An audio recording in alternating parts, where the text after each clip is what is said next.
ইসমাঈল আলাইহিস সালাম বয়স মাত্র 6 থেকে 7 বছর, আরো কেউ কেউ বলেন 14 থেকে 15 বছর। ছোট্ট একটা বালক, যার ভিতরে সেরকম কোনো জ্ঞান নাই, সেরকম কোনো শিক্ষা নাই, প্রাতিষ্ঠানিক কোনো শিক্ষা নাই, কিন্তু আল্লাহ তাআলা তাকে এত হিকমত দান করেছিলেন, এত জ্ঞান দান করেছিলেন, তিনিও বুঝে ফেললেন স্বপ্নে দেখেছেন মানে এটা আল্লাহর আদেশ, আল্লাহ হুকুম করেছেন, এই ব্যাপারে কোনো প্রশ্ন করা যাবে না। তিনি তিনার পিতাকে ডাক দিয়ে বললেন, আব্বা, আপনাকে আল্লাহ হুকুম করেছে, আদেশ করেছে, আমার কোনো আপত্তি নাই, আপনি খলিলুল্লাহ আর আমি হয়ে যাব জবিহুল্লাহ। আল্লাহ আমাকে তিনার রাস্তায় কবুল করেছেন, এটা আমার জন্য সৌভাগ্য, এটা আমার খুশির বিষয়। মেহেরবানি করে তাড়াতাড়ি করে আপনি আপনার স্বপ্ন বাস্তবায়ন করেন, আপনার স্বপ্ন বাস্তবায়ন করেন, আমাকে আপনি জবাই করেন। তবে হ্যাঁ, আপনি জবাই করার আগে আমার কয়েকটা ওসিয়ত, আপনাকে কয়েকটা ওসিয়ত করে যাব, আমার ওসিয়তগুলো আপনি পালন করার চেষ্টা করবেন। 1 নাম্বার ওসিয়ত হলো, আমি আমার জীবনে দেখেছি আপনি আমার আম্মাকে বনবাস দিয়ে চলে যাওয়ার পরে আপনার কোনো স্মৃতি আমার মায়ের কাছে ছিল না, শুধুমাত্র আপনার পরনের একটা জামা আমার আম্মার কাছে ছিল। আমি দেখেছি যখন আপনার কথা স্মরণ পড়তো, আমার মা আপনার ওই জামাটা থেকে আপনার ঘ্রাণ অনুভব করতেন, আপনাকে খেয়াল করতেন, আপনাকে কাছে অনুভব করতেন আপনার জামার ঘ্রাণ থেকে। আপনি যখন আমাকে জবাই করবেন, আমাকে জবাই করার পরে আমার জামা কাপড়গুলো আমার মায়ের কাছে দিবেন, আমার মা সারা জীবন আমার জামা কাপড় থেকে ঘ্রাণ নিয়ে আমি ইসমাইলকে অনুভব করবে। 2 নাম্বার কথা হলো, আপনি জবাই করার সময় আমার হাত পা গুলো রশি দিয়ে ভালোভাবে বেঁধে নেবেন, যাতে যখন জবাই করবেন, যখন ছুরি চালাবেন, ছুরির আঘাতে যখন আমি কষ্ট অনুভব করব, আমার হাত পা গুলো লড়াচড়া করব, আমার হাতগুলো পা গুলো ছটফট করবে, এই সময় যেন আপনার কাজে বাধা সৃষ্টি না হয়, আমার পা আপনার শরীরে লেগে যাতে বেয়াদবি না হয়, এজন্য আমার হাত পা গুলো আপনি বেঁধে নেবেন। 3 নাম্বার কথা হলো, আপনি আপনার চোখগুলো বেঁধে নেবেন। তার কারণ হলো, আপনি যদি স্বচক্ষে আমার দিকে তাকান আর জবাই করেন, আমাকে যখন শোয়াবেন, আমার চোখ যখন আপনার চোখে পড়বে, আপনার চোখ যখন আমার চোখে পড়বে, পিতা আর পুত্রের মহব্বত তৈরি হবে। এই মহব্বত ভালোবাসা সৃষ্টি হওয়ার কারণে আপনি এই পরীক্ষায় ফেল হয়ে যাবেন। 4 নম্বর ওসিয়ত হলো, আপনি আমাকে চিৎ করে শোয়াবেন না, আমার মাথা আকাশের দিকে দিয়ে শোয়াবেন না, কারণ এই সময়ে যদি আপনি আমাকে সেভাবে শোয়ান, চিৎ করে শোয়ানোর কারণে আমার শরীর থেকে যে রক্তগুলো ফিনকি দিয়ে বের হবে, এই রক্তগুলো আপনার শরীরে যাবে, আপনার শরীর নাপাক হয়ে যাবে, আমার চেহারা আপনার চেহারার দিকে থাকবে, আমার আপনার প্রতি মায়া মহাব্বত বেড়ে যাবে। এজন্য আপনি আমাকে চিৎ করে শোয়াবেন না, আপনি আমাকে কাত করে শোয়া দিবেন, আমার চেহারা জমিনের দিকে দিয়ে দিবেন, যাতে আমার রক্তগুলো সামনের দিকেও প্রবাহিত হয়ে যায়, আমার চেহারা যাতে আপনার চেহারা না দেখে, আপনার চেহারা যাতে আমার চেহারা না দেখে, এমনভাবে কাত করে আপনি আমাকে শোয়া দেন। তাড়াতাড়ি করে দ্রুত আপনি আমাকে এই কাজের জন্য প্রস্তুত করে ফেলেন। ইসমাঈল আলাইহিস সালামের পরে বলে দিলেন, আপনার মনে হতে পারে আমি আপনাকে এই কাজে সহযোগিতা করব কি করব না। হ্যাঁ, অবশ্যই আমি আপনাকে সহযোগিতা করব। আমার যত কষ্ট হোক, যত ব্যথাই পাই না কেন, যত রক্তক্ষরণ হোক না কেন, আমি সব সময় ধৈর্যশীলের পরিচয় দিব, আমি ধৈর্যের সাথে সব কিছুকে মেনে নিয়ে চলে যাব। এটাই আল্লাহ রাব্বুল আলামিন কোরআনুল কারীমের মধ্যে বলতেছেন, ইন্নী আরা ফিল মানাম আন্নী আযবাহুকা ফানজুর মাযা তারা ক্বালা ইয়া আবাতি ফাআল মা তু'মার সাতাজিদুনি ইনশাআল্লাহু মিনাস সাবিরিন। নিশ্চয় আপনি আমাকে ধৈর্যশীলদের মধ্যে পাবেন, নিশ্চয় আপনি আমাকে সাবিরিনদের মধ্যে পাবেন, আমি কখনো আপনার এই কাজে বাধা সৃষ্টি করব না। মিল্লাতা আবিকুম ইব্রাহিম, তোমাদের জাতির পিতা হলো হযরত ইব্রাহিম আলাইহিস সালাম। হুয়া সাম সাম্মাকুমুল মুসলিমিন, তিনি তোমাদেরকে মুসলিম বলে নামকরণ করেছেন। আমরা যে আজকে পরিচয় দেই আমি একজন মুসলমান, আমি মুসলিম, আমার এই নাম কে রেখেছেন? আমাদের নাম রেখেছেন আমাদের পিতা, আমাদের জাতির পিতা হযরত ইব্রাহিম আলাইহিস সালাম। তো আমরা যে ধারায় কুরবানি করি, যে প্রক্রিয়ায় কুরবানি করি, আমাদের সমাজে যে কুরবানি প্রচলিত রয়েছে, এই কুরবানিটা এসেছে হযরত ইব্রাহিম আলাইহিস সালামের থেকে। হযরত ইব্রাহিম আলাইহিস সালাম যখন লম্বা সময় ধরে তিনি দ্বীনের দাওয়াত দিলেন, মানুষের কাছে গিয়ে দ্বীনের দাওয়াত দিলেন, দ্বীনের কথা বললেন, একাত্মবাদের দাওয়াত দিলেন, তাওহীদের দাওয়াত দিলেন, সে সময়কার মানুষেরা হযরত ইব্রাহিম আলাইহিস সালামের উপর অনেক জুলুম অত্যাচার করেছে, তিনাকে বিবস্ত্র করেছে, বাঘের খাঁচার মধ্যে তিনাকে রেখেছে, অগ্নিকুণ্ডের মধ্যে তিনাকে নিক্ষেপ করেছে। এই সব কিছু করার পরে তিনি যখন নৈরাশ হয়ে গেলেন, তখন তিনি বললেন, আমি আল্লাহর রাস্তায় চলে যাব, নিশ্চয় আল্লাহ রাব্বুল আলামিন আমাকে সঠিক জায়গায়, উত্তম জায়গায় নিয়ে যাবে। তিনি এলাকা থেকে বের হয়ে গেলেন, নিজে বের হলেন, নিজের স্ত্রী সারাকে নিয়ে বের হলেন। পৃথিবীর বুকে দুইজন সব থেকে সুন্দরী নারী, এই দুইজনের মধ্যে হযরত সারা ইব্রাহিম আলাইহিস সালামের স্ত্রী ছিলেন একজন, আরেকজন ছিলেন আল্লাহ রাব্বুল আলামিন যাকে সৃষ্টি করেছিলেন আম্মা জান হাওয়া। এই সারাকে নিয়ে বের হয়ে গেছেন সফরে, নিজের এলাকা ছেড়ে হিজরত করবেন, চলে যাবেন আরেক দেশে, আরেক এলাকায়। যাইতেছেন যাইতেছেন যাইতেছেন, পথিমধ্যে তিনি এমন একটা এলাকায় চলে আসলেন, এমন একটা জায়গায় চলে আসলেন, এমন একটা রাজ্যে চলে আসলেন, যেই রাজাটা ছিল অনেক খারাপ, যেই এলাকার মানুষগুলো ছিল অনেক খারাপ।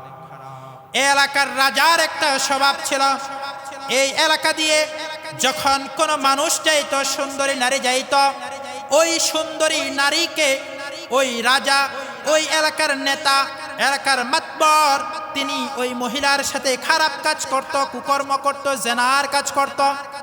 যখন ইব্রাহিম আলাইহিস সালাম তিনার সুন্দরী, বিশ্ব সুন্দরী হযরত সারাকে নিয়ে সফরে যাইতেছেন, রাস্তায় যখন সবাই দেখলেন এত সুন্দরী একটা মহিলা এদিক দিয়ে হেঁটে যাচ্ছে, সবাই ওই লম্পটটার কাছে গিয়ে খবর দিয়ে দিল।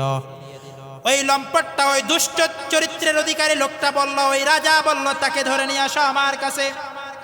ইব্রাহিম আলাইহিস সালামকে এবং তার স্ত্রী সারাকে নিয়ে গেলেন। নিয়ে যাওয়ার পরে হযরত ইব্রাহিম আলাইহিস সালামকে এক ঘরের মধ্যে বন্দি রাখলেন, আর সারাকে তার গোপন কক্ষের মধ্যে নিয়ে গেলেন। ইব্রাহিম আলাইহিস সালাম সিজদায় পড়ে গেলেন, আল্লাহ রাব্বুল আলামিনের কাছে কান্নাকাটি করা শুরু করলেন। আয় আল্লাহ রাব্বুল আলামিন, দুনিয়ার বুকে আপনি ছাড়া আমাদের কেউ নাই, দুনিয়ার বুকে আপনি ছাড়া আমাদের ইজ্জত রক্ষা করার কেউ নাই। মেহেরবানি করে আপনি আপনার কুদরতি ভাবে, আপনার কুদরতি হাতে আমার স্ত্রী সারার ইজ্জতকে আপনি হেফাজত করেন। আল্লাহ রাব্বুল আলামিনের কাছে দোয়া করার পরে যখন সারাকে ওই গোপন কক্ষে নিয়ে যাওয়া হলো, ওই লম্পট, ওই দুষ্ট যখন সারার দিকে তার হাত সম্প্রসারণ করতে চাইল, খারাপ হাত, কুমতলবের হাত যখন তিনি বাড়ায় দিলেন, আল্লাহ রাব্বুল আলামিন সাথে সাথে তার ওই হাতকে অবশ করে দিলেন। সারার দিকে হাত বাড়ায় দেয়, হাত অবশ হয়ে যায়, হাত কোনো কাজ করে না, হাত শক্ত হয়ে যায়, বাঁকা করতে পারে না। তিনি বুঝে ফেললেন এটা সাধারণ কোনো মানুষ নয়, দুনিয়ার মনে হয় কোনো মানুষ নয়, কোনো ফেরেশতা অথবা জিন হবে। আমার হাত অবশ হয়ে গিয়েছে। সে সারার কাছে ক্ষমা চায়। সারা যখন তাকে ক্ষমা করে দেয়, আল্লাহর ওয়াস্তে যখন ক্ষমা করে দেয়, আল্লাহ রাব্বুল আলামিন তার হাতকে আবার ভালো করে দেয়। সে আবার কুমতলবের হাত সারার দিকে সম্প্রসারণ করে দেয়, আবার হাত অবশ হয়ে যায়। এরকম করতে করতে 3 বার হয়ে গেল। 3 বার হয়ে যাওয়ার পরে ওই বাদশা যখন বুঝে ফেললেন কোনোভাবেই এই মহিলার ইজ্জত নষ্ট করা যাবে না, কোনোভাবেই তার শরীর স্পর্শ করা যাবে না, তার শরীর স্পর্শ করার অধিকার আমার নাই। আমি যদি তার শরীর স্পর্শ করতে যাই তাহলে আমি নিজে ধ্বংস হয়ে যাব।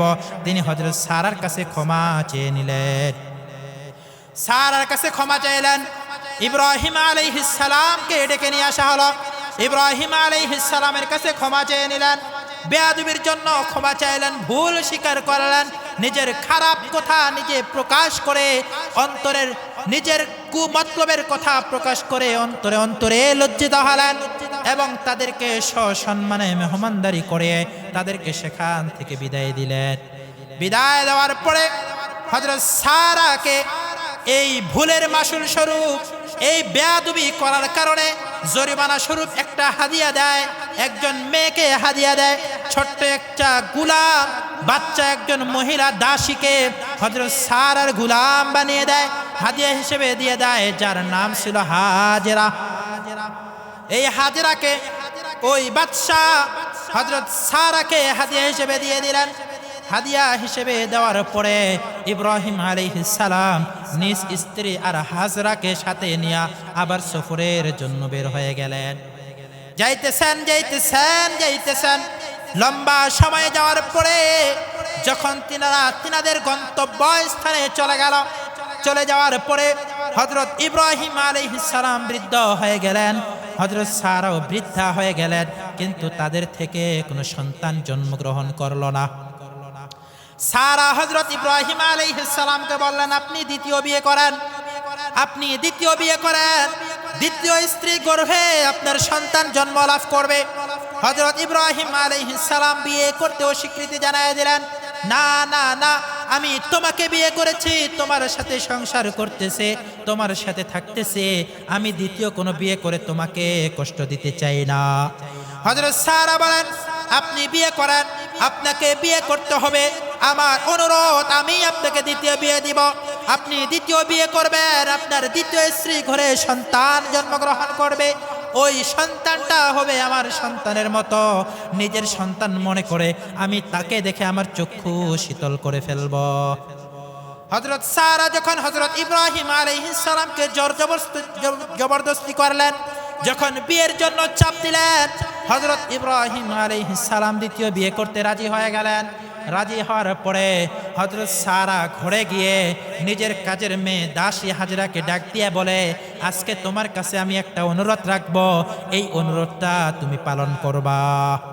হাজরা বলে, আপনি আমার মালকিন, আপনি আমার মুনিব, আপনি আমার প্রভুর স্ত্রী, আপনি আমার কাছে অনুরোধ করবেন কেন? আপনি আমাকে আদেশ করেন, আপনি যা বলবেন আমি তাই মেনে নেব, যা বলবেন আপনি আমি তা শুনব, আপনি যেই কথার হুকুম দিবেন, আপনার কথার জন্য, আপনার হুকুম পালন করার জন্য আমি আমার জীবন দিয়ে দিতেও প্রস্তুত রয়েছি, আমি আমার জীবন দিতে দিয়েও প্রস্তুত রয়ে গিয়েছি, আপনি আমাকে হুকুম করেন, আদেশ করেন।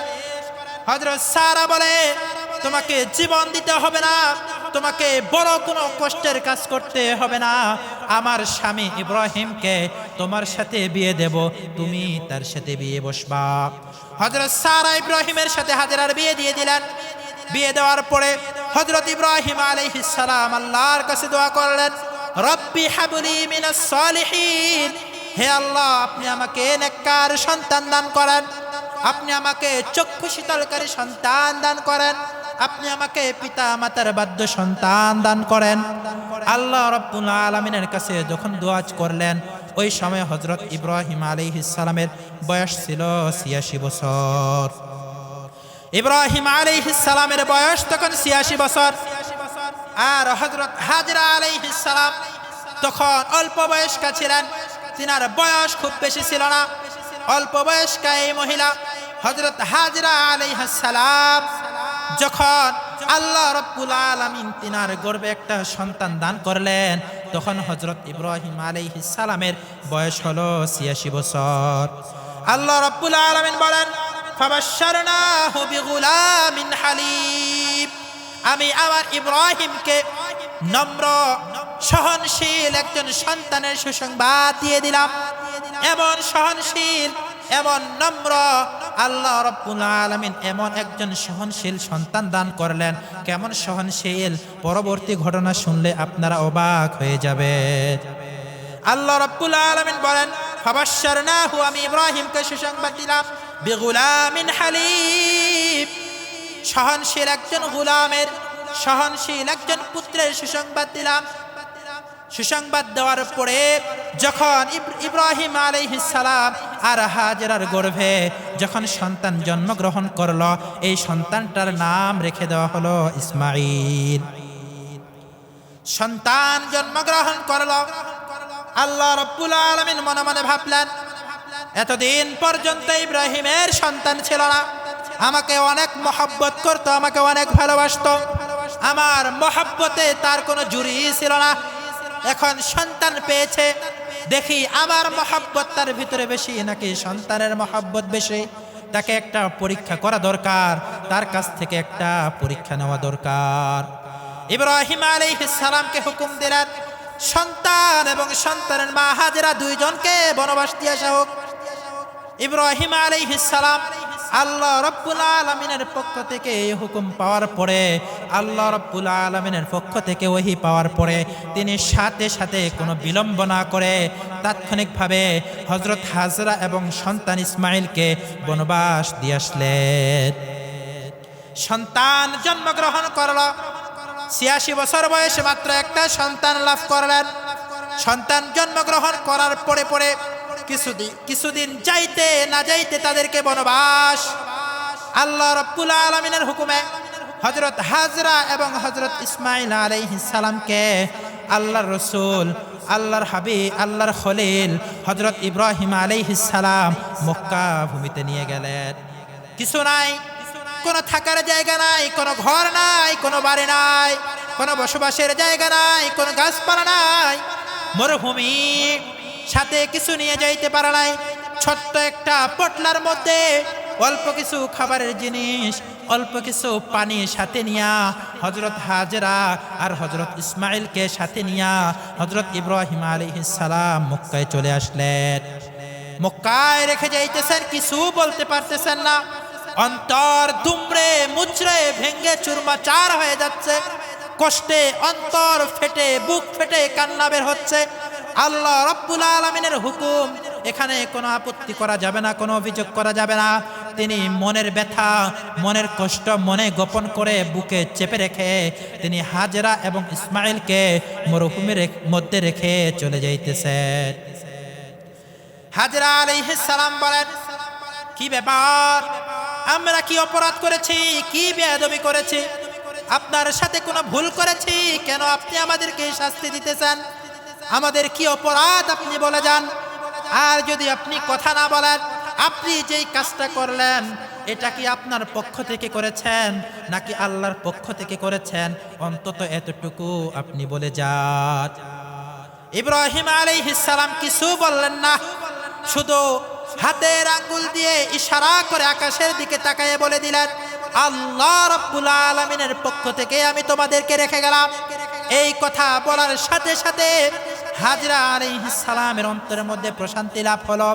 আল্লাহ রাব্বুল আলামিন যখন আমাদেরকে এখানে থাকার ব্যবস্থা করেছেন, এখানে থাকার হুকুম দিয়েছেন, তিনার হুকুমেই যখন রেখে যাওয়া হচ্ছে, আমাদের জন্য আল্লাহ রাব্বুল আলামিনই যথেষ্ট। আমাদের জন্য আল্লাহ রাব্বুল আলামিনই যথেষ্ট, আর কারো প্রয়োজন নাই। আমাদের খানার ব্যবস্থা করবেন আল্লাহ, আমাদের থাকার ব্যবস্থা করবেন আল্লাহ, আমাদের পানির ব্যবস্থা করবেন আল্লাহ, আমাদের সব রকমের প্রয়োজনের জিনিসগুলো, সব রকমের প্রয়োজনগুলো আল্লাহ রাব্বুল আলামিন গায়বী খাজনা থেকে ব্যবস্থা করবেন। আমাদের কোনো চিন্তা নাই। তিনি থাকা শুরু করলেন। কয়েকদিন যাইতে না যাইতে খাবার শেষ হয়ে গেল, পানিও শেষ হয়ে গেল, বুকে দুধ আসে না, বুকের দুধ শুকিয়ে গেছে। শিশু ইসমাঈল পিপাসায় পানি পান করার জন্য ছটফট করতেছেন। এমন সময় হাজরা আলাইহিস সালাম এদিকে তাকায় ওইদিকে তাকায়, কোনো খাবার পাওয়া যায় কিনা, কোনো পানি পাওয়া যায় কিনা যেটা ইসমাঈলের মুখে তিনি দিবেন। সাফা পাহাড়ের দিকে তাকায়, মনে হইল সেখানে মনে হয় কিছু পানি আছে। তিনি দৌড় মেরে সাফা পাহাড়ে গেলেন, গিয়ে দেখে সেখানে কোনো পানি নাই। মরুভূমি উত্তপ্ত বালুর মধ্যে রৌদ্রের তাপের কারণে বালুগুলো ঝলমল করতেছে, পানি নাই, এগুলো বালু। সেখান থেকে মারওয়া পাহাড়ের দিকে তাকায়, মনে হয় সেখানে পানি আছে, আবার দৌড়ে সেখানে আসে, আবার দৌড়ে সাফা পাহাড়ে যায়। একবার সাফায় যায়, একবার মারওয়ায় যায়, আবার সাফায় যায়, আবার মারওয়ায় যায়। মনে হয় সাফায় পানি আছে, এজন্য মারওয়া থেকে সাফায় চলে আসে। আবার যখন সাফায় থাকে তখন মনে হয় মারওয়ায় পানি আছে, তিনি সাফা পাহাড় থেকে মারওয়া পাহাড়ে দৌড়ে চলে আসে। কোথাও দৌড়ে যাচ্ছেন, কোথাও হাঁটতে হাঁটতে যাচ্ছেন। দৌড়ানোর সময় যখন শিশু ইসমাইলকে চোখ দিয়ে দেখতেছেন, এমন সময় তিনি আস্তে আস্তে যাইতেছেন। যখন কোনো গাছের কারণে অথবা উঁচু টিলার কারণে, পাহাড়ের কারণে, পাথরের কারণে সন্তান ইসমাইলকে দেখা যাচ্ছে না, তখন তিনি দৌড়াইয়া দৌড়াইয়া যাইতেছেন। সাফা মারওয়া দৌড়ে দৌড়ে পানি খুঁজতেছেন, পানি পাচ্ছেন না। একবার, দুইবার, তিনবার, চারবার, 7 বার পর্যন্ত দৌড়াদৌড়ি করার পরে তিনি তাকায় দেখে শিশু ইসমাইলের পায়ের গোড়া থেকে ফিলকি দিয়ে পানি বের হচ্ছে, আর শিশু ইসমাইল পা দিয়ে পানিগুলোর মধ্যে আওয়াজ করে করে খেলতেছে। তিনি দৌড়ে আসলেন ইসমাইলের কাছে, এসে পানি পান করলেন। শিশু ইসমাইলকে পানি পান করাইলেন, বর্তনগুলোকে পানি দিয়ে ভরপুর করে নিলেন, কিন্তু পানি বন্ধ হচ্ছে না, পানি বের হইতেছে, বের হইতেছে। তিনারা ছিলেন সুরিয়ানি ভাষার মানুষ, আরবি ভাষায় জানতো না, আরবি ভাষায় কথা বলতে পারতো না, তিনারা সুরিয়ানি ভাষায় কথা বলতো। তিনি তিনার ভাষায় বালু দিয়ে, মাটি দিয়ে পানিগুলোকে চতুর্দিকে বেঁধে দিতেছেন আর বলতেছেন, জম জম জম, থামো থামো থামো, আর সম্প্রসারণ হয় না। আল্লাহ রাব্বুল আলামিন তার মনের কথাকে, তার মুখের বাক্য জমজমকে এত মহব্বত করলেন, এত ভালোবাসলেন, এত পছন্দ করলেন, পরবর্তীতে এই কূপের নাম রেখে দিয়েছেন জমজম। সেখান থেকে জমজম কূপের সৃষ্টি হয়ে গেল। আল্লাহ রাব্বুল আলামিন শিশু ইসমাইলের পায়ে গোড়া রাখাতে সেখান থেকে পানির ঝর্ণার ব্যবস্থা করে দিলেন। কোন পানি? এমন পানি যেই পানির গোড়া হলো সরাসরি জান্নাতে। রাসূল কারীম সাল্লাল্লাহু আলাইহি ওয়াসাল্লাম বলেন, এই পানি দুনিয়ার কোনো পানি নয়। এই পানি আর দুনিয়ার পানির মধ্যে 3টা পার্থক্য আছে। দুনিয়ার সাধারণ কোনো পানি পান করলে শুধু পিপাসা নিবারণ হয়, আর এই পানি পান করলে পিপাসা নিবারণ হওয়ার সাথে সাথে ক্ষুধার প্রভাবও দূর হয়ে যায়। পিপাসা দূর হয়ে যায়, সাথে সাথে ক্ষুধাও দূর হয়ে যায়। এই পানির মধ্যে আল্লাহ রাব্বুল আলামিন এমন শিফা রেখেছেন, কোন অসুস্থ মানুষকে যদি জমজম কূপের পানি পান করানো হয়, আল্লাহ রাব্বুল আলামিন এই পানির বরকতে তাকে পরিপূর্ণ সুস্থ করে দেন। এই পানি পান করার সময় যদি কেউ এই পানি কোনো বর্তনে নিয়ে কিবলামুখী হয়ে বিসমিল্লাহ বলে কোন নেক উদ্দেশ্যকে সামনে রেখে এই পানি পান করে, এই পানি পান করার বদৌলতে আল্লাহ রাব্বুল আলামিন তার মনের নেক আশা বাসনাকে পূরণ করে দেন। এই জমজম কূপের ইতিহাস হলো ইসমাঈল আলাইহিস সালাম। এই জমজম কূপের সৃষ্টি হলো হযরত ইসমাঈল আলাইহিস সালামের পায়ের গোড়ার আঘাতে। সেখানে কিছুদিন বসবাস করলেন। অল্প কিছুদিন যাওয়ার পরে কিছু বণিক কাফেলা সেখানে এসে বসবাস করা শুরু করে দিল। অল্প কিছুদিন যাওয়ার পরে অল্প কিছুদিনের মধ্যে পুরো এলাকা আবাদ হয়ে গেল। পুরো এলাকার মধ্যে মানুষ বসবাস করা শুরু করলো, মানুষ বসতি স্থাপন করলো, অনেক ঘর বাড়ি হয়ে গেল। শিশু ইসমাইলের বয়স যখন 6 বছর, 7 বছর, অথবা কেউ কেউ বলেন 14 বছর, 15 বছর, এমন সময় হযরত ইব্রাহিম আলাইহিস সালাম একটা স্বপ্ন দেখলেন। একটা স্বপ্ন দেখলেন, আশ্চর্যকর স্বপ্ন। এমন একটা স্বপ্ন দেখলেন, আল্লাহ রাব্বুল আলামিন স্বপ্নের মাধ্যমে বলতেছেন, ইব্রাহিম, তুমি তোমার মহব্বতের জিনিস, তোমার পছন্দের জিনিস, তোমার ভালোবাসার জিনিস তুমি আল্লাহর রাস্তায় কুরবানি করো। ইব্রাহিম আলাইহিস সালাম মনে মনে ভাবতেছেন, এটা তো কুরবানির বিষয়, আমার মহব্বতের জিনিস আল্লাহ রাব্বুল আলামিন কুরবানি করতে বলেছেন। আর নবীদের স্বপ্ন তো ওহী হয়ে থাকে। নবীরা তো স্বপ্নের মাধ্যমে অমুক তমুক জিনিস দেখেন না, ওনাদের স্বপ্ন তো আল্লাহর পক্ষ থেকে ওহী হয়ে থাকে। স্বপ্ন 3 প্রকার হয়ে থাকে। আমরা সাধারণ মানুষ যারা স্বপ্ন দেখি, আমাদের স্বপ্ন 3 প্রকার। 1 নাম্বার হলো খিয়ালি। সারাদিন যেই বিষয়গুলো নিয়ে আমরা আলাপ আলোচনা করি, যেই বিষয়গুলো নিয়ে আমরা দৌড়াদৌড়ি করি, যেই বিষয়গুলো নিয়ে আমরা পেরেশানিতে থাকি, এগুলোকে বলা হয় খেয়ালি স্বপ্ন। আমরা মাঝে মধ্যে এই বিষয়গুলো স্বপ্নে দেখি। আরেকটা হলো শয়তানি। আরেক ধরনের স্বপ্ন আমাদেরকে শয়তানে দেখায়, খারাপ কোনো কাজের স্বপ্ন দেখায়। শয়তানে বলে অমুক মাজারে গিয়ে তুমি এত টাকা দান করো, তোমার মনের আশা পূরণ হবে। অমুক মাজারে গিয়ে তুমি গরু জবাই করো, তোমার সন্তান হবে। এই স্বপ্নগুলো শয়তানের পক্ষ থেকে দেখানো হয়। আরেকটা স্বপ্ন হলো শয়তানে রহমানি, যেই স্বপ্নটা আল্লাহ রব্বুল আলামিনের পক্ষ থেকে দেখানো হয়। নবীদের স্বপ্নগুলো সব রহমানি হয়ে থাকে, তাদের খেয়ালি কোনো স্বপ্ন হয় না, তাদের শয়তানি কোনো স্বপ্ন হয় না, তাদের স্বপ্নগুলো ওহী হয়ে থাকে। ইব্রাহিম আলাইহিস সালাম বুঝলেন আমার স্বপ্নটাও তো ওহী, সুতরাং আমার স্বপ্নটাও বাস্তবায়ন করতে হবে। স্বপ্নের মধ্যে দেখলেন আপনার মহব্বতের জিনিসকে কুরবানি করা। পরের দিন ঘুম থেকে উঠে ইব্রাহিম আলাইহিস সালাম নিজের উটগুলোর মধ্য থেকে বেছে বেছে 100টা উট আল্লাহর রাস্তায় কুরবানি করে দিলেন। দ্বিতীয় দিন আবার ঘুমিয়ে গেছেন, আবার স্বপ্ন দেখে আল্লাহর রাস্তায় কুরবানি করে দেন। মহব্বতের জিনিসকে আল্লাহর রাস্তায় কুরবানি করেন। তিনি মনে মনে ভাবলেন যেই উটগুলো কুরবানি করেছিলাম এগুলো দুর্বল ছিল, ছোট ছিল, হুষ্ট পুষ্ট ছিল না। এই কুরবানিগুলো মনে হয় আল্লাহ কবুল করে নাই, আল্লাহর মনে হয় এগুলো গ্রহণ করে নাই। এজন্য তিনি বেছে বেছে হুষ্ট পুষ্ট মোটা তাজা ভালো ভালো কিছু উট আল্লাহর রাস্তায় কুরবানি করে দিলেন। আল্লাহর রাস্তায় কুরবানি করে দেওয়ার পরে দ্বিতীয় দিন তিনি আবার স্বপ্নে দেখলেন আল্লাহ রব্বুল আলামিন জানায় দিতেছেন তুমি তোমার অর্থ সম্পদ উট তুম্বা ভেড়া নয়, তোমার মহব্বতের জিনিসকে আল্লাহর রাস্তায় কুরবানি করা। ইব্রাহিম আলাইহিস সালাম মনে মনে ভাবলেন আমার মহব্বতের জিনিস কি হতে পারে, আমার পছন্দের জিনিস কি হতে পারে, এই পছন্দের জিনিসটা আল্লাহর রাস্তায় কুরবানি করতে হবে। তিনি চিন্তায় পড়ে গেলেন, পেরেশানিতে পড়ে গেলেন।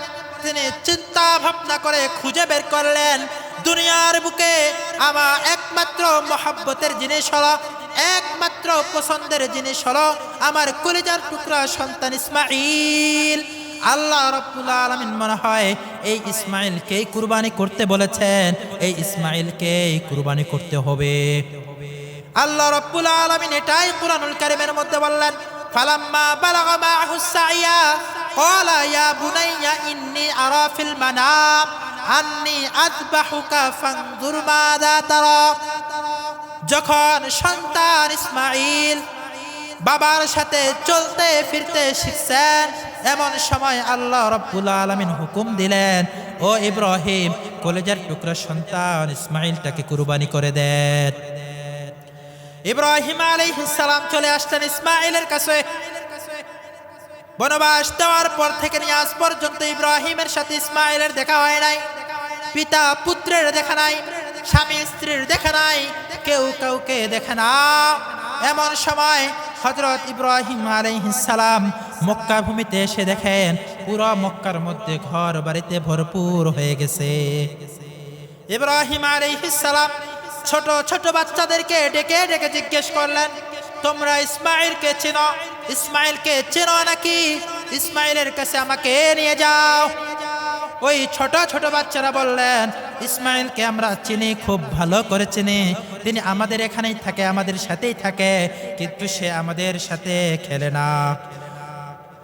আমরা খেলাধুলা করি, সে আমাদের সাথে খেলে না, শুধু বসে থাকে, মনে মনে বিড়বিড় করে কি জানি বলে। হঠাৎ করে তাকায় দেখি চোখের পানি ছেড়ে কাঁদতেছে, কি জানি বলতেছে, কাঁদতেছে আর কাঁদতেছে। আমরা ইসমাঈলকে খুব মহব্বত করে, ইসমাঈলকে খুব ভালোবাসে, চলেন আপনাকে ইসমাঈলের কাছে নিয়ে যাই। ইব্রাহিম আলাইহিস সালামকে যখন আলাইহিস সালামের কাছে নিয়ে আসলো, ইব্রাহিম আলাইহিস সালাম ইসমাঈলকে ডাকে কোলে নিতে চায়, বুকে জড়ায় নিতে চায়, কিন্তু শিশু ইসমাঈল ইব্রাহিম আলাইহিস সালামকে চিনতে পারে না। না চিনার কারণে শিশু ইসমাঈল ইব্রাহিম আলাইহিস সালামের কাছে আসে না। যখন পরিচয় দেয় আমি দুনিয়ার কোনো সাধারণ মানুষ নয়, দুনিয়ার কোনো পরপুরুষ নয়, দুনিয়ার কোনো মানুষ নয়, আমি হলাম তোমার জন্মদাতা পিতা ইব্রাহিম। তুমি তাড়াতাড়ি আসো, তোমাকে বুকে জড়ায় নেওয়ার জন্য আমার বুকটা ছটফট করতেছে। এই কথা বলার পরে ইসমাইল আলাইহিস সালাম সাথে সাথে দৌড়ে আসলেন। ইসমাইল আলাইহিস সালাম ইব্রাহিম আলাইহিস সালামের বুকে জড়ায় ধরলেন। ইব্রাহিম আলাইহিস সালাম মনে মনে ভয় পেয়ে গেলেন, এত মহব্বত করা যাবে না, কারণ এই মহব্বতের কারণে যদি আল্লাহর হুকুম বাস্তবায়ন করতে না পারি তাহলে পরীক্ষায় ফেল হয়ে যাব, পরীক্ষায় পাশ হতে পারবো না। স্ত্রীকে ডেকে বলে, ও স্ত্রী আমার, তাড়াতাড়ি ছেলেকে সাজে গুজে দাও, নতুন কাপড় পরায় দাও, তাকে নিয়ে মালিকের মেহমানদারিতে যেতে হবে। হাজরা আলাইহিস সালাম মনে করলেন মালিকের মেহমানদারি মানে কোন রাজা বাদশাহের দরবারে মেহমানদারিতে যাবেন, ছেলেকে সাথে নিয়ে যাবেন। তিনি তাড়াতাড়ি করে ইসমাইল আলাইহিস সালামকে সুন্দরভাবে সাজিয়ে গুজিয়ে নতুন জামা কাপড় পরে বাবার সাথে রেডি করে দিলেন। ইব্রাহিম আলাইহিস সালাম ইসমাইল আলাইহিস সালামকে যখন সাথে নিয়ে যাইতেছেন, মিনার দিকে রওনা হয়ে গেলেন। এমন সময় শয়তান যখন এই ইতিহাসগুলো দেখতেছেন, এই ঘটনাগুলো দেখতেছেন, পৃথিবীর বুকে এমন ঘটনার ঘটে নাই, কিয়ামত পর্যন্ত ঘটে নাই। একজন মানুষ আরেকজন মানুষকে কুরবানি করবে, পিতার হাতে সন্তান জবাই হয়ে যাবে। শয়তান পেরেশানিতে পড়ে গেল, তার অন্তর জ্বলে পুরে সারখার হয়ে যাচ্ছে। কি খানায় যাইতেছেন, মেহমানদারিতে যাইতেছেন, মালিকের ঘরে যাইতেছেন। শয়তান বলে, না না না, এই কথাটা তুমি বুঝো নাই, মালিকের বাড়িতে যাইতেছে মানে সে আল্লাহর বাড়িতে যাইতেছে, মালিকের মেহমানদারিতে যাইতেছে মানে আল্লাহর মেহমানদারিতে যাইতেছে। আপনার সন্তানকে ইব্রাহিম ইসমাইলকে জবাই করবে, আপনি তাড়াতাড়ি ইসমাইলকে ফিরাইয়া আনেন। হাজরা আলাইহিস সালাম বলেন, অসম্ভব, এটা হতে পারে না। ইব্রাহিম আলাইহিস সালাম ইসমাইলকে অনেক মহব্বত করে, অনেক ভালোবাসে, এটা কখনোই সম্ভব নয়, আপনি মেহেরবানি করে চলে যান। শয়তান বলে, আপনি জানেন না ইব্রাহিমকে আল্লাহ আদেশ দিয়েছেন ইসমাইলকে জবাই করার জন্য, আল্লাহর হুকুম পালন করার জন্য। ইব্রাহিম তার সন্তান ইসমাইলকে জবাই করার জন্য মিনার দিকে রওনা হয়েছে। এবার হাজরা আলাইহিস সালাম বলেন, আল্লাহ আদেশ করেছে, এটা কি ঠিক? শয়তান বলে, হ্যাঁ আল্লাহ আদেশ করেছে। এবার হাজরা আলাইহিস সালাম বলেন, আল্লাহ আদেশ করেছে ইসমাইলকে জবাই করার জন্য, এটা যদি আমি আগে জানতাম আরো খুশি মনে স্বতঃস্ফূর্তভাবে আনন্দের সহিত ইসমাইলকে শেষ বিদায় দিয়ে দিতাম। আল্লাহ যখন আদেশ করেছে, আপনার সমস্যাকে মেহেরবানি করে আপনি এখান থেকে চলে যান। এই কথা বলার পরে শয়তান বুঝে ফেলল হাজরাকে আর ধোঁকা দেওয়া যাবে না, হাজরার সাথে আর পারা যাবে না। তিনি চলে গেলেন শিশু ইসমাইলের কাছে, পিছন থেকে মুরব্বীর ভ্যান ধরে বুড়ো মানুষের রূপ নিয়ে ইসমাইলকে ডাকতেছে, এদিকে আসো, এদিকে আসো। ইসমাইল বলে, কি হয়েছে, কেন ডাকেন? কয়, তোমার বাবা তোমাকে কোথায় নিয়ে যাইতেছে তুমি জানো? বলে, না জানি না, মেহমান বাড়িতে নিয়ে যাইতেছে। শয়তান বলে, না, তোমাকে কোনো মেহমানের বাসায় নিয়ে যাইতেছে না, তোমাকে তোমার বাবা জবাই করার জন্য নিয়ে যাইতেছে। ইসমাইল বলে, অসম্ভব, বাবা আমাকে মহব্বত করে ভালোবাসে, বাবা আমাকে জবাই করতে পারে না। শয়তান বলে, আল্লাহ আদেশ করেছে। ইসমাইল বলে, আল্লাহ আদেশ করেছে, আপনার সমস্যা কি? আল্লাহ আদেশ করেছে আমাকে জবাই করার জন্য, এটা যদি আমি জানতে পারি আর এটা যদি সত্য হয়ে থাকে, আমি স্বতঃস্ফূর্তভাবে খুশি মনে এই কাজে আমার বাবাকে সহযোগিতা করব। এই কথা বলার পরে ইব্রাহিম আলাইহিস সালাম এই শয়তানকে পাথর নিক্ষেপ করলেন, আবার প্রতিমধ্যে বাধা দেয়, আবার পাথর নিক্ষেপ করলেন, আবার বাধা দেয়, আবার পাথর নিক্ষেপ করলেন। আল্লাহ রব্বুল আলামিনের কাছে এই পাথর নিক্ষেপ করাটা এত ভালো লাগলো, এত পছন্দ হলো, আল্লাহ রব্বুল আলামিন এটা পরবর্তীদের জন্য সমস্ত হাজিদের জন্য ওয়াজিব করে দিয়েছেন। হাজি সাহেবরা হজ করতে যায়, পাথর মারতে হয়, 3 জায়গায় 7টা করে 21টা পাথর নিক্ষেপ করতে হয়। এই পাথর মেরেছিলেন হযরত ইব্রাহিম আলাইহিস সালাম। শয়তানকে উদ্দেশ্য করে, শয়তানকে উপলক্ষ করে পাথর নিক্ষেপ করেছিলেন। তিন জায়গায় পাথর নিক্ষেপ করেছিলেন। পাথর নিক্ষেপ করার পরে শয়তানকে বিতাড়িত করার পরে তিনারা যখন মরু প্রান্তরে চলে আসলেন, এবার ইব্রাহিম আলাইহিস সালাম মনে মনে ভাবলেন সন্তানকে একটু পরীক্ষা করা দরকার। আমি তো আল্লাহর পরীক্ষা দেওয়ার জন্য প্রস্তুত, আমি সন্তানকে জবাই করার জন্য প্রস্তুত। সন্তান আল্লাহর সামনে নিজেকে জবাই করে দেওয়ার জন্য, উৎসর্গ করার জন্য প্রস্তুত কিনা তাকে বলতে হবে। তিনি বলতেছেন, ইয়া বুনাইয়া, হে আমার সন্তান, ইন্নী আরা ফিল মানাম, নিশ্চয় আমি সন্তানের মধ্যে দেখেছি, আন্নী আযবাহুকা, আমি তোমাকে জবাই করতেছি, ফানজুর মাযা তারা, এই ব্যাপারে তুমি কি বলবে, এই ব্যাপারে তোমার মতামত কি? ইসমাঈল আলাইহিস সালাম বয়স মাত্র 6 থেকে 7 বছর, আরো কেউ কেউ বলেন 14 থেকে 15 বছর। ছোট্ট একটা বালক, যার ভিতরে সেরকম কোনো জ্ঞান নাই, সেরকম কোনো শিক্ষা নাই, প্রাতিষ্ঠানিক কোনো শিক্ষা নাই, কিন্তু আল্লাহ তাআলা তাকে এত হিকমত দান করেছিলেন, এত জ্ঞান দান করেছিলেন, তিনিও বুঝে ফেললেন স্বপ্নে দেখেছেন মানে এটা আল্লাহর আদেশ, আল্লাহ হুকুম করেছেন, এই ব্যাপারে কোনো প্রশ্ন করা যাবে না। তিনি তিনার পিতাকে ডাক দিয়ে বললেন, আব্বা, আপনাকে আল্লাহ হুকুম করেছে, আদেশ করেছে, আমার কোনো আপত্তি নাই, আপনি খলিলুল্লাহ আর আমি হয়ে যাব জবিহুল্লাহ।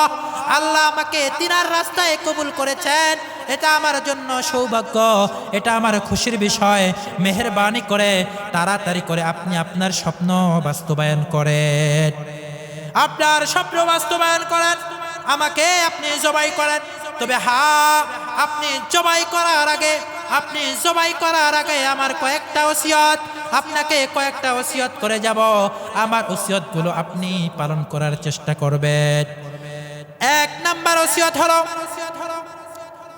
আমি আমার জীবনে দেখেছি আপনি আমার আম্মাকে বনবাস দিয়ে চলে যাওয়ার পরে আপনার কোনো স্মৃতি আমার মায়ের কাছে ছিল না, শুধুমাত্র আপনার পরনের একটা জামা আমার আম্মার কাছে ছিল। আমি দেখেছি যখন আপনার কথা স্মরণ পড়তো, আমার মা আপনার ওই জামাটা থেকে আপনার ঘ্রাণ অনুভব করতেন, আপনাকে খেয়াল করতেন, আপনাকে কাছে অনুভব করতেন আপনার জামার ঘ্রাণ থেকে। আপনি যখন আমাকে জবাই করবেন, আমাকে জবাই করার পরে আমার জামা কাপড়গুলো আমার মায়ের কাছে দিবেন, আমার মা সারা জীবন আমার জামা কাপড় থেকে ঘ্রাণ নিয়ে আমি ইসমাইলকে অনুভব করবে। 2 নাম্বার কথা হলো, আপনি জবাই করার সময় আমার হাত পা গুলো রশি দিয়ে ভালোভাবে বেঁধে নেবেন, যাতে যখন জবাই করবেন, যখন ছুরি চালাবেন, ছুরির আঘাতে যখন আমি কষ্ট অনুভব করব, আমার হাত পা গুলো নাড়াচড়া করব, আমার হাতগুলো পা গুলো ছটফট করবে, এই সময় যেন আপনার কাজে বাধা সৃষ্টি না হয়, আমার পা আপনার শরীরে লেগে যাতে বেয়াদবি না হয়, এজন্য আমার হাত পা গুলো আপনি বেঁধে নেবেন। 3 নাম্বার কথা হলো, আপনি আপনার চোখগুলো বেঁধে নেবেন। তার কারণ হলো, আপনি যদি স্বচক্ষে আমার দিকে তাকান আর জবাই করেন, আমাকে যখন শোয়াবেন, আমার চোখ যখন আপনার চোখে পড়বে, আপনার চোখ যখন আমার চোখে পড়বে, পিতা আর পুত্রের মহাব্বত তৈরি হবে। এই মহাব্বত ভালোবাসার সৃষ্টি হওয়ার কারণে আপনি এই পরীক্ষায় ফেল হয়ে যাবেন। 4 নম্বর ওসিয়ত হলো, আপনি আমাকে চিৎ করে শোয়াবেন না, আমার মাথা আকাশের দিকে দিয়ে শোয়াবেন না, কারণ এই সময় যদি আপনি আমাকে সেভাবে শোয়ান, চিৎ করে শোয়ানোর কারণে আমার শরীর থেকে যে রক্তগুলো ফিনকি দিয়ে বের হবে, এই রক্তগুলো আপনার শরীরে যাবে, আপনার শরীর নাপাক হয়ে যাবে, আমার চেহারা আপনার চেহারার দিকে থাকবে, আমার আপনার প্রতি মায়া মহাব্বত বেড়ে যাবে। এজন্য আপনি আমাকে চিৎ করে শোয়াবেন না, আপনি আমাকে কাত করে শোয়া দিবেন, আমার চেহারা জমিনের দিকে দিয়ে দিবেন, যাতে আমার রক্তগুলো সামনের দিকেও প্রবাহিত হয়ে যায়, আমার চেহারা যাতে আপনার চেহারা না দেখে, আপনার চেহারা যাতে আমার চেহারা না দেখে, এমন ভাবে কাত করে আপনি আমাকে শোয়া দেন। তাড়াতাড়ি করে দ্রুত আপনি আমাকে এই কাজের জন্য প্রস্তুত করে ফেলেন। ইসমাঈল আলাইহিস সালামের পরে বলে দিলেন, আপনার মনে হতে পারে আমি আপনাকে এই কাজে সহযোগিতা করব কি করব না? হ্যাঁ, অবশ্যই আমি আপনাকে সহযোগিতা করব। আমার যত কষ্ট হোক, যত ব্যথাই পাই না কেন, যত রক্তক্ষরণ হোক না কেন, আমি সব সময় ধৈর্যশীলের পরিচয় দিব। আমি ধৈর্যের সাথে সব কিছুকে মেনে নিয়ে চলে যাব। এটাই আল্লাহ রাব্বুল আলামিন কোরআনুল কারীমের মধ্যে বলতেছেন, ইন্নী আরা ফিল মানাম আন্নী আযবাহুকা ফানজুর মাযা তারা ক্বালা ইয়া আবাতি ফাআল মা তু'মার সাতাজিদুনি ইনশাআল্লাহু মিনাস সাবিরিন। নিশ্চয় আপনি আমাকে ধৈর্যশীলদের মধ্যে পাবেন, নিশ্চয় আপনি আমাকে সাবিরিনদের মধ্যে পাবেন। আমি কখনো আপনার এই কাজে বাধা সৃষ্টি করব না। কেমন একজন সন্তান দান করেছিল আল্লাহ ইব্রাহিমকে, ইসমাঈল আলাইহিস সালাম। কেমন পিতার বাধ্যগত সন্তান। আল্লাহ রাব্বুল আলামিন যে বলেছিলেন, ফাবাশশারনাহু বিগুলামিন হালিম, আমি তাকে সহনশীল সন্তান দিয়েছি, সহনশীল সন্তানের সুসংবাদ দিলাম। কেমন সহনশীল, কেমন বাধ্য সন্তান, কেমন নেককার সন্তান, কেমন পিতামাতার বাধ্য সন্তান, কেমন চক্ষু শীতলকারী সন্তান, আপনারা নিজেরাই উপলব্ধি করতেছেন। ইসমাঈল আলাইহিস সালামের আরেক ঘটনা, যখন তিনি বিয়ে করেছেন, সংসার করতেছেন, ইব্রাহিম আলাইহিস সালাম সেদিন মনে মনে ভাবলেন, দীর্ঘদিন হয়ে গেছে ইসমাঈলের সাথে দেখা সাক্ষাৎ হয় না, ইসমাঈলের সাথে দেখা করতে যাওয়া দরকার। তিনি বাইতুল মুকাদ্দাস থেকে সফর করে কাবা প্রাঙ্গণে আসলেন, মক্কা ভূমিতে আসলেন, ইসমাঈলের সাথে সাক্ষাৎ করবেন। বাসায় আসার পরে দরজার মধ্যে আঘাত করলেন। ঘর থেকে আওয়াজ আসলো, কে? তিনি বললেন, আমি একজন মুসাফির বৃদ্ধ মানুষ, বাইতুল মুকাদ্দাস থেকে এসেছি, ফিলিস্তিন থেকে এসেছি, ইসমাঈলের সাথে সাক্ষাৎ করতে চাই। ঘর থেকে কর্কশ ভাষায় আওয়াজ আসে, ইসমাঈল ঘরে নাই, ইসমাঈল বাসায় নাই, আপনি চলে যান, অন্য সময় আসবেন। ইব্রাহিম আলাইহিস সালাম বললেন, আপনারা কেমন আছেন? আপনাদের দিনকাল কেমন চলতেছে? ইসমাঈল কেমন আছে? আপনি আমাকে একটু বলেন। ইব্রাহিমের প্রশ্নের জবাবে ঘর থেকে আওয়াজ আসে, আমরা ভালো আছি, আমরা খাইতেছি, আমরা সুখে আছি, আপনি চলে যান, ইসমাঈল যখন আসবে তখন আসবেন। এই কথা শোনার পরে ইব্রাহিম আলাইহিস সালাম বুঝে ফেললেন, এই মহিলা খুব বেশি ভালো না, এই স্ত্রী ইসমাঈলের জন্য খুব বেশি ভালো হবে না, নেককার স্ত্রী হবে না। ইব্রাহিম আলাইহিস সালাম বললেন, ঠিক আছে, আমি চলে যাচ্ছি, তবে ইসমাঈল যখন ঘরে আসবে, বাসায় আসবে, ইসমাঈলকে বলবেন, ফিলিস্তিন থেকে একজন বৃদ্ধ লোক আসছিলেন, বৃদ্ধ লোক এসে বলেছে, আপনার ঘরের যে চৌকাঠটা আছে, এই চৌকাঠটা খুব বেশি ভালো না, এই চৌকাঠটাকে ওই বৃদ্ধ লোকটা পরিবর্তন করতে বলেছে।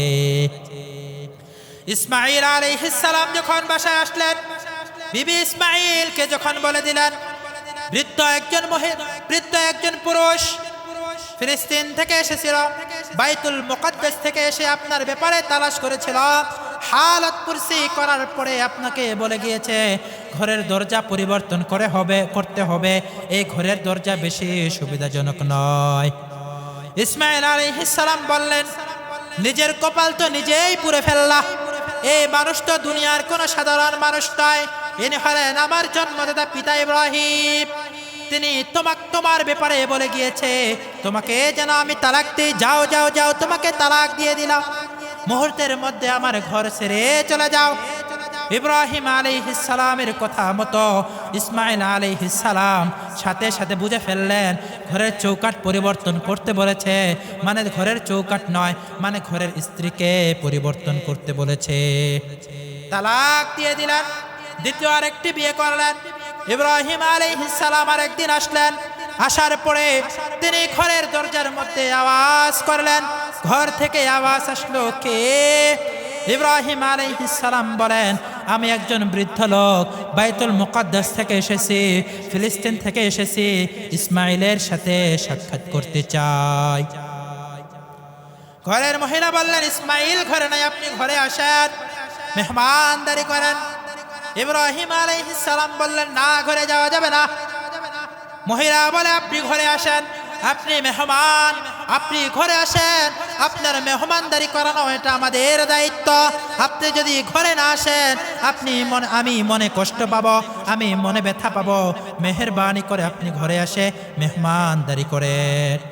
ইব্রাহিম আলাইহিস সালাম ঘরে গেলেন, তাকে খেজুর দেওয়া হলো, পানি দেওয়া হলো, জমজম কূপের পানি দেওয়া হলো, মক্কার খেজুর দেওয়া হলো এবং বিভিন্ন রকমের খাবার, গোশত, রুটি, হালুয়া দেওয়া হলো। পরিপূর্ণভাবে মেহমানদারি করানো হলো। ইব্রাহিম আলাইহিস সালাম চলে গেলেন। চলে যাওয়ার পরে বলে গেলেন, তোমার স্বামী ইসমাইল যখন ঘরে আসবে তাকে বলে দিবা বাইতুল মুকাদ্দাস থেকে, ফিলিস্তিন থেকে একজন বৃদ্ধ লোক এসেছিলেন, তাকে মেহমানদারি করাইছি। সে ঘরে এসেছিলেন, সে একটা কথা বলে গেছে। সে বলেছে ইসমাইলকে বলে দিয়েন সে যেন ঘরের চৌকাটকে খুব ভালোভাবে হেফাজত করে। এই হলো পিতার বাধ্য সন্তান, সহনশীল সন্তান, আল্লাহর হুকুমের পক্ষে, আল্লাহর হুকুমের ব্যাপারে, বাবার হুকুমের ব্যাপারে, বাবার আদেশের ব্যাপারে বিন্দুমাত্র প্রশ্ন করার সুযোগ নাই, কোনো অভিযোগ করার সুযোগ নাই, কোনো চিন্তা ভাবনা করার সুযোগ নাই। বাবা যখন বলেছে, আল্লাহ যখন বলেছে ঘরের চৌকাট পরিবর্তন করতে হবে, সাথে সাথে ঘরের চৌকাট পরিবর্তন করেছেন। যখন তিনি বলেছেন আমি স্বপ্নে দেখেছি তোমাকে জবাই করতেছি, তুমি কি বলো? সাথে সাথে বলতেছেন ইয়া আবাতি ফাল মা তুমার। ও পিতা আমার, ও পয়গম্বর, আল্লাহর নবী, আল্লাহ রাব্বুল আলামিন আপনাকে যে হুকুম করেছেন, আপনাকে যে আদেশ করেছেন, আপনি আপনার হুকুম পালন করেন, আপনি আপনার হুকুম বাস্তবায়ন করেন, নিশ্চয় আপনি আমাকে ধৈর্যশীলদের মধ্যে পেয়ে যাবেন। ইসমাইল আলাইহিস সালামকে যখন হাত পা গুলো শক্ত করে বেঁধে দেওয়া হলো, ইব্রাহিম আলাইহিস সালাম কাপড় দিয়ে তিনার চোখ বেঁধে ফেললেন। চিৎ করে শোয়া দিলেন না, কাত করে শোয়া দিলেন। ছুরি চালাবেন, জবাই করবেন। এমন সময় আল্লাহ রাব্বুল আলামিন বলেন ফালাম্মা আসলামা, যখন তারা দুইজনে নত স্বীকার করলো, ওয়াতাল্লাহু লিল জাবিন, এবং ইসমাইল আলাইহিস সালামকে যখন কাট করে শোয়ানো হলো, ওয়ানাদাইনাহু আইয়া ইব্রাহিম, আমি ইব্রাহিমকে ডাক দিলাম, হে ইব্রাহিম, কদ সাদ্দাকাতার রুয়া, তুমি তোমার স্বপ্নকে সত্য করেছ, তুমি তোমার স্বপ্নকে সত্যে বাস্তবায়ন করেছ, তুমি পরীক্ষায় পাশ করেছ। ইন্না কাযালিকা নাজসিল মুহসিনিন,